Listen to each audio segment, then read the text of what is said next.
bit about Iran today, and he's been helping us out. We've been very nice, actually. And that is coming along, as you see, very well. They have no Navy. It's been knocked out. They have no Air Force. It's been knocked out. They have no air detection. That's been knocked out. Their radar has been knocked out. And just about everything's been knocked out. So we'll see how we do. But we're doing very well. We have a great military, and they're doing a fantastic job. So we'll be talking about that. And we're talking about some very big trade deals, and those I know will work out too. So I just want to say it's a great honor to have you at the Oval Office, the beautiful Oval Office, beautiful White House. It's a special place, even from your standpoint, and you have some very special places too. And I look forward to being with you. Thank you very much. Thank you. Thank you, Mr. President, for having me here in this Oval Office for the third time now. Yeah. Really happy to have the opportunity to speak with you in these challenging times. We are on the same page in terms of getting this terrible regime in Tehran away, and we will talk about the day after, what will happen then if they are out. We have to talk about our trade agreement, which I would like to be in place as soon as possible. And we have to talk about Ukraine. There are too many bad guys in this world, actually, and this is an issue we have to talk about because we all want to see this war coming to an end as soon as possible. But Ukraine has to preserve its territory and their security interests, and, well, we will talk about that. We will. Looking forward to that. Well, thank you for being here. Thank you That's some for interesting. your hospitality. Thank you for letting me spending the night in your guest house. That's it's right. A very, very good, comfortable place. Hope you liked it, right? Absolutely. Yeah, great place. And a famous place. That's yeah? good. Very so famous. many former presidents. That's there. right. Yeah. Very famous place. Any questions, please? Mr. President, did Israel force your hand to launch these strikes against Iran? Did Netanyahu pull the United States into this war? No, I might have forced their hand. You see, we were having negotiations with these lunatics, and it was my opinion that they were going to attack first. They were going to attack. If we didn't do it, they were going to attack first. I felt strongly about that. And we have great negotiators, great people, people that do this very successfully and have done it all their lives very successful. And based on the way the negotiation was going, I think they were going to attack first. And I didn't want that to happen. So if anything, I might have forced Israel's hand. But Israel was ready and we were ready, and we've had a very, very powerful impact because virtually everything they have has been knocked out now. Their missile count is going way down. Amazingly, they're hitting countries that were, you know, let's call them neutral, right? They lived together for a long time. I think they were surprised. I was surprised. I think and now those countries are all fighting against them and fighting strongly against them. Someday they'll write a story and they'll say why they did that, but they hit countries that had nothing to do with what's going on. They were sort of leaving everything alone. All of a sudden they had missiles shot in, which shows you the level of evil that we're dealing with. They'll hit people that were actually at least somewhat friendly, and they had no problems with it. Also hitting only civilian places, hotels and apartment buildings, and we're hitting them where it is much more appropriate. We're hitting them very hard. And the big scale hitting goes now. They no longer have air protection. They no longer have any detection facilities at all left. And so they're gonna be in for a lot of hurt. These are bad people. These are people that killed, I guess it's 35,000. It's coming out 35,000 over the last 3 weeks. Protesters, 35,000 violently killed. So these are bad people. And the leader of the pack is gone. And as you know, 49 people were taken out in the first hit. And I guess there was another hit today on the new leadership. And it looks like that was pretty substantial also. So they're getting hit very hard, and we'll see what happens. A lot of people are coming forward. A lot of the people you would least suspect want to quit. They want to have immunity. They're asking for immunity, and probably at some point they'll be dropping, as you would say, laying down their guns. We'll see what happens. In the meantime, we're just continuing to go forward. Our military is the #1 in the world by far, and we are, everything's big in my book. Venezuela was big, this is big, the original hit, Midnight Hammer, was big, everything you view is big, but it's not considered very big by some standards, by some of our standards. We have a military like no other military that's ever been built. Yeah, please. Mr. President, what's the worst-case scenario that you have planned for in Iran? Well, I don't know if there's a worst case. We have them very much beaten militarily from the military standpoint. They're still lobbing some missiles. At some point, they won't even be able to do that because we're hitting all of their carriers. We're hitting all of their missile stock. You know, they built up all these missiles over the last few years. They had a lot of them. They've shot a lot of them, and we're knocking out a lot. I guess the worst case would be we do this, and then somebody takes over who's as bad as the previous person, right? That could happen. We don't want that to happen. That would probably be the worst. You go through this, and then in 5 years you realize you put somebody in who was no better. So we'd like to see somebody in there that's going to bring it back for the people. And we'll see what happens with the people. You know, they have their chance. And we've said, don't do it yet. If you're going to go out and protest, don't do it yet. It's very dangerous out there. A lot of bombs are being dropped. But I would say that would be about the worst. Do you have someone in mind right now? Because you said all the people you did have in mind have been taken out. What do you think? Well, most of the people we had in mind are dead. So, you know, we had some in mind from that group that is dead. And now we have another group. They may be dead also, based on reports. So I guess you have a third wave coming in. Pretty soon we're not going to know anybody. But we have, I mean, Venezuela was so incredible because we did the attack and we kept government totally intact. And we have Delcy, who's been very good. We have the whole chain of command, and they've been, you know, look, the relationship's been great. We've taken out 100 million barrels of oil already, and a big part of that goes to them, and a big part goes to us. And it's been great. We paid for the war many times over, and we're going to be running the oil. And Venezuela is going to make more money than they ever made, and that's great for the people. The relationship has been great. It's been seamless. Nobody's actually ever seen anything like it. If you look at Iraq, where very stupidly everybody was fired, the generals were fired, the military was fired, the police were fired, the fire departments were fired, and all of the government workers were fired. So after, you know, people would call, they had no idea. And by the way, ISIS was formed. That's where ISIS came from, all of the fired people. We don't believe in that.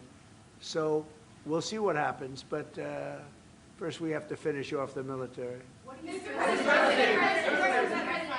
Prince Reza Pahlavi, is he an option at all in your mind? I guess he is. Some people like him, and we haven't been thinking about too much about that.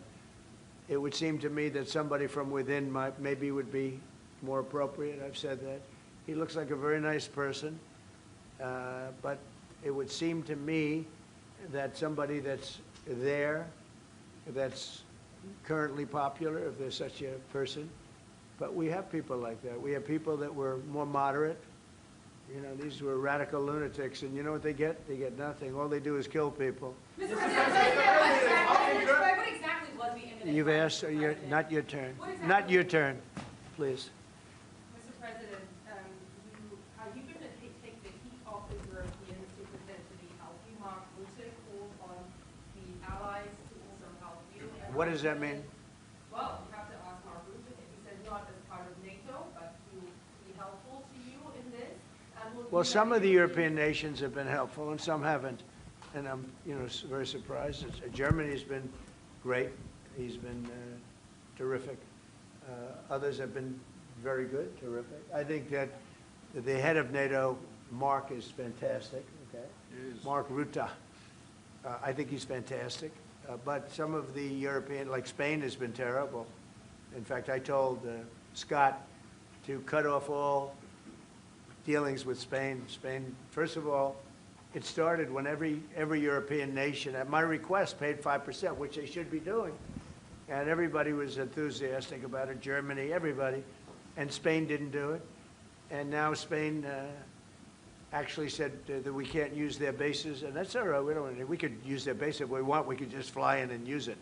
Nobody's going to tell us not to use it, but we don't have to. But they were unfriendly, and so I told him we don't want to. Spain has absolutely nothing that we need other than great people. They have great people, but they don't have great leadership.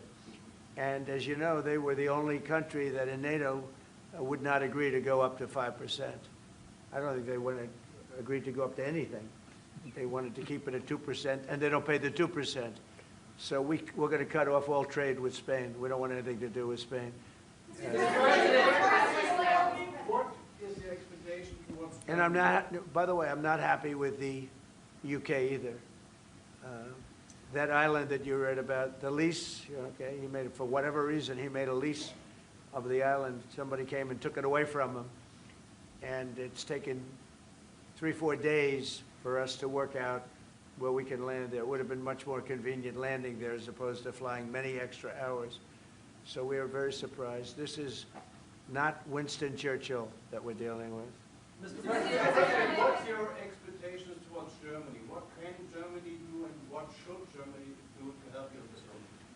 Well, I think they're doing it. I mean, they're letting us land in certain areas, and that's, we appreciate it. And they're just making it comfortable. We're not asking them to put boots on the ground or anything. I mean, we're just, they're a respected country. I have a very good relationship with the country. We have, in particular now, with this leader, with this new leader. I think he's an excellent leader. I had my differences with Angela. I said, you're hurting your country with immigration and you're hurting your country with energy. And we have a man sitting on my right that is, I think, pretty much the opposite of her on energy and the opposite on immigration. And I think he's doing very well. Mr. President, commercial air travel right now is severely restricted in the Middle East, and thousands of Americans are stranded. Why wasn't there an evacuation plan, and will you send planes to get people out? Well, because it happened all very quickly. We thought, and I thought maybe more so than most, I could ask Marco, but I thought we were going to have a situation where we were going to be attacked. They were getting ready to attack Israel. They were getting ready to attack others. You're seeing that right now. And a lot of those missiles that are hitting in, those are stationary. Those were aimed there for a long period of time at these other countries. So I think I was right about that. We attacked first. And if we didn't, it could have been, you know, look, we're really decimating them. They're being decimated. And if we didn't, and by the way, we have massive amounts of ammunition. We have the high end. A lot of it was given away stupidly by Biden, very stupidly, for free. And I'm all for Ukraine, but they gave away a lot. As you know, when I give away ammunition, everybody pays for it. The European Union's paying for it. Then they can do what they want with it, but they are giving it, let's say, to Ukraine, and it's okay. But we gave away a lot of high end, but we have plenty.